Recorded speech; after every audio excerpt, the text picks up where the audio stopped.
अब मैं आपको सिखाने वाला हूँ एक टूल के बारे में जो काफ़ी इंपॉर्टेंट होता है कीवर्ड रिसर्च में। ये टूल का नाम है सेमरश। अगर आपका इसका प्रीमियम प्राइसिंग देखने जाओगे तो काफ़ी कॉस्टली है, तो इस केस में मैं आपको एक थर्ड पार्टी वेबसाइट सजेस्ट करता हूँ जो आपको काफ़ी मदद करेगी।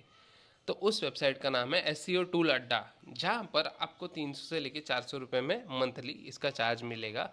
जबकि अगर आप प्रीमियम वेबसाइट से इसको परचेस करोगे तो इसका चार्जेस 8,000 रुपये मंथली जाते हैं। दोनों के डिफरेंस के बारे में अगर गौर से समझे तो सेमरश में लेटेस्ट अपडेटेड डेटा होता है, जबकि एसईओ टूल अड्डा वाले थर्ड पार्टी वेबसाइट्स में थोड़ा बहुत आउटडेटेड डेटा रहता है, लेकिन आप उसको एज ए रेफरेंस यूज़ कर सकते हो और उससे भी आपको एक अच्छे रिजल्ट्स मिल सकते हैं। तो चलो सेमरश को समझते हैं कि एग्जैक्टली ये टूल वर्क कैसे करता है। तो जैसे ही आप सेमरश में लॉगिन करोगे आपको इसमें काफ़ी सारे ऑप्शंस मिलते हैं। अब कौन से ऑप्शंस को कैसे यूज़ करना है हम इस पे बात करेंगे। तो सबसे पहले हम समझेंगे कंप्यूटर को एनालिसिस कैसे किया जाता है। अब उसके लिए हम चले जाएंगे डोमेन ओवरव्यू में। यहाँ पे जाके जैसे ही आप कंप्यूटर की वेबसाइट कॉपी करके पेस्ट करके सर्च करते हो तो ये आपको एक ओवरऑल डेटा प्रोवाइड करता है कंप्यूटर का। अब इसमें आप चेक कर सकते हो कि कौन सा कीवर्ड सामने वाले ने टारगेट किया है और उसकी डिफ़िकल्टी लेवल क्या है। तो फॉर एग्जांपल हमने 4-5 कीवर्ड्स को ढूंढ निकाला जिसमें कंपटीशन लो है और सर्च वॉल्यूम अच्छे खासे है। तो उस केस में हम उस आर्टिकल में जाके उस आर्टिकल को रीड करेंगे और समझेंगे कि आर्टिकल लिखा कैसे गया है। उसके अकॉर्डिंगली हम ये नोटिस करेंगे कि और क्या एडिशनल इन्फॉर्मेशन एक यूज़र ढूंढेगा उस आर्टिकल में जो उस आर्टिकल में करंटली प्रेजेंट ना हो। तो वहाँ पे उस सिनेरियो में हम कंटेंट को उसी तरीके से ऐड करेंगे। एक और एग्जांपल लेके समझते हैं कि एक बंदा 2 साल से एसईओ ऑर्गेनिक कंटेंट पर वर्क कर रहा है। तो उसके अकॉर्डिंगली उसकी ट्रैफिक कितनी आ रही है वेबसाइट पे वो चेक करने के लिए आपको ट्रैफिक एनालिटिक्स पे जाना है।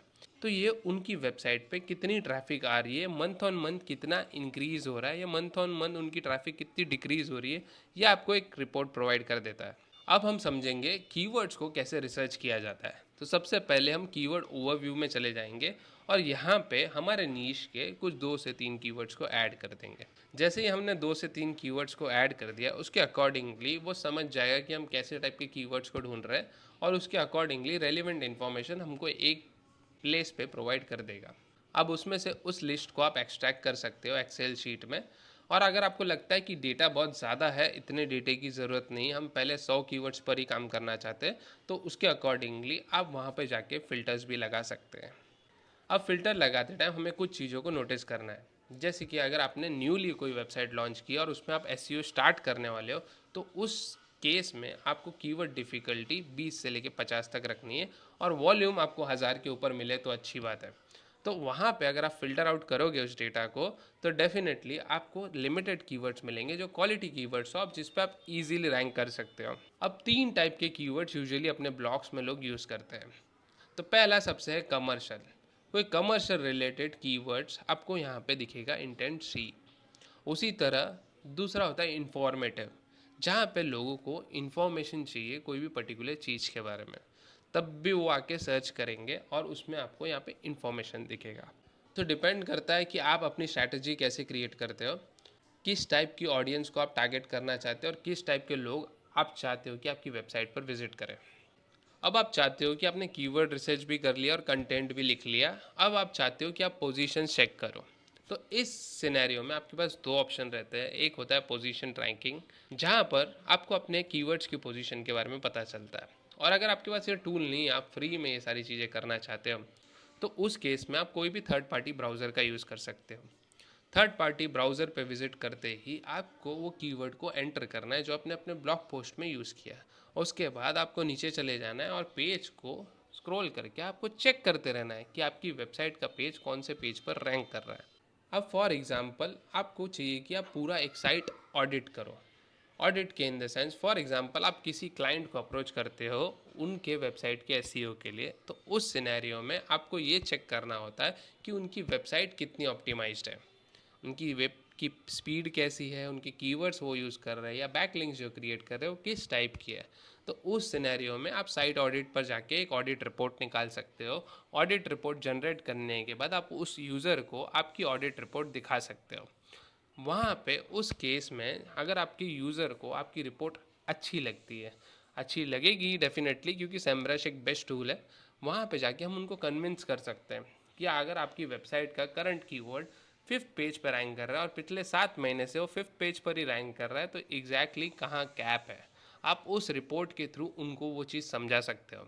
वैसे ये 3 सबसे इम्पॉर्टेंट चीज़ होती है यूजुअली जो हम सेमरश में यूज़ करते हैं। इसके अलावा एक डिटेल कोर्स मैं आपको बनाने वाला हूँ, उसमें जाके आप सेमरश की डिटेल में सारी चीज़ों को सीख सकते हो।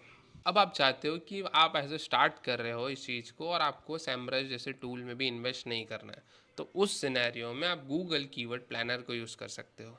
गूगल कीवर्ड प्लानर एक फ्री टूल है जो आपको यूजुअली एड्स रन करने के लिए प्रोवाइड होता है, लेकिन आप उसका यूज़ करके भी आर्टिकल जनरेट कर सकते हो, क्योंकि गूगल के पास और ज़्यादा एग्जैक्ट डेटा है जहाँ पे उसे पता चलता है कि कौन से कीवर्ड में कितने सर्च वॉल्यूम्स है और उसकी डिफ़िकल्टी लेवल क्या है। तो आप उस टूल का भी यूज़ कर सकते हो।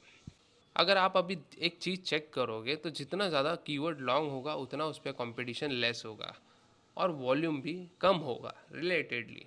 तो उस केस में आपको पहले लॉन्ग टेल कीवर्ड से यूजुअली वर्क स्टार्ट करना है, क्योंकि वो काफ़ी प्रिसाइज होता है और प्रिसाइज करने के बाद यूजुअली लोग आपके वेबसाइट पर प्रिसाइज कीवर्ड से विजिट करते हैं और धीरे धीरे आपका रैंकिंग ऑटोमेटिकली अच्छा होने लगता है। तो अभी लॉन्ग टेल कीवर्ड सिलेक्ट करने से पहले ऐसे नहीं कि आप कोई भी कीवर्ड सर्च कर रहे हो या कोई भी कीवर्ड आप अपने ब्लॉग पे एंटर कर रहे हो। सबसे पहले उस कीवर्ड कितना रिलेवेंट है आपके ब्लॉग के लिए वो आपको देखना काफ़ी ज़रूरी है। और आपको ये भी देखना काफ़ी ज़रूरी है कि कितने लोग उसके रिलेटेड सर्च कर रहे हैं। थर्ड पॉइंट जो है वो है कंपटीशन चेक करना, वो कीवर्ड्स कितने कॉम्पिटिटर्स ने यूज़ किया है और कंपैरिजनली कितना इजी है उस पर रैंक करना। तो ये सारी चीज़ों को समझने के बाद आप उस कीवर्ड को अपने आर्टिकल या आप एक वेबसाइट के पेज में इंक्लूड कर सकते हो। तो अब हम समझेंगे कि कीवर्ड रिसर्च के लिए एक कौन से फ्री टूल्स और भी यूज़ कर सकते हैं। तो एक टूल का नाम है कीवर्ड्स एवरीवेयर, जहाँ पर आपका इसका एक्सटेंशन आपको मिल जाएगा गूगल पर। उसको जैसे ही आप इंस्टॉल करोगे आपको एक एपीआई की आपके ईमेल पर आएगी और वो जैसे ही एपीआई की को आप इस टूल में डालोगे तो ये टूल वर्क होना स्टार्ट हो जाएगा। उसके बाद जैसे ही आप कोई भी रिलेटेड कीवर्ड सर्च करते हो, फॉर एग्जांपल आपने मेडिटेशन सर्च किया, उसके अकॉर्डिंगली आपको रेफरेंस में गूगल भी काफ़ी सारे कीवर्ड्स प्रोवाइड करता है और जैसे ही हम उसको एंटर करते हैं, एंटर करने के बाद आपको ये कीवर्ड एवरीवेयर काफ़ी मदद करेगा रिजल्ट्स देखने में। अब इसमें ये आपको वॉल्यूम के बारे में बता देता है कि कितना वॉल्यूम एक पर्टिकुलर कीवर्ड पे आ रहा है और उसके अकॉर्डिंगली आप एक अंदाज़ा लगा सकते हो कि किस टाइप के कीवर्ड्स को आप बेसिकली स्टार्टिंग में टारगेट कर सकते हो और इस टाइप के कीवर्ड्स का एक एक्सेल शीट बना सकते हो और बाद में उसको अपने अकॉर्डिंगली सेग्रीगेट कर सकते हो। अब इसमें देखोगे जब भी मैं कोई कीवर्ड सर्च करता हूँ तो उसके साइड में वो उसके वॉल्यूम के बारे में बताता है। तो अगर ज़ीरो वॉल्यूम है उसमें, इसका मतलब कंपटीशन तो कम है लेकिन कोई सर्च ही नहीं कर रहा उस रिलेटेड। तो वैसे टाइप के कीवर्ड्स को यूजुअली अवॉइड करना चाहिए हमें। और एक फ्री एक्सटेंशन टूल का भी यूज़ कर सकते हो जो कि है मॉस, लेकिन इसमें लिमिटेड सर्चेस के लिए आपको फ्री में मिलता है। तो फॉर एग्जांपल अगर आप कीवर्ड रिसर्च भी करना चाहते हो तो उनकी वेबसाइट पे जाके आप रिसर्च कर सकते हो। ये आपको एक अच्छा डेटा प्रोवाइड करता है फ्री में, दिन के शायद 4 से 5 सर्चेस आपको फ्रीली अवेलेबल होते हैं। तो आप उसमें वेबसाइट पर अगर हम चले जाएंगे, फॉर एग्जाम्पल हमने मेडिटेशन कीवर्ड को सर्च किया लॉगिन वगैरह अकाउंट वगैरह बनाने के बाद, उसके बाद आप देखो मुझे कितने सारे कीवर्ड्स के इसमें पूरे का पूरा एक डेटा मिल जाता है कि मंथली सर्च वॉल्यूम्स कितना है, कीवर्ड डिफ़िकल्टी कितना है, उसके अकॉर्डिंगली उस पर कितने लोग रैंक कर रहे हैं।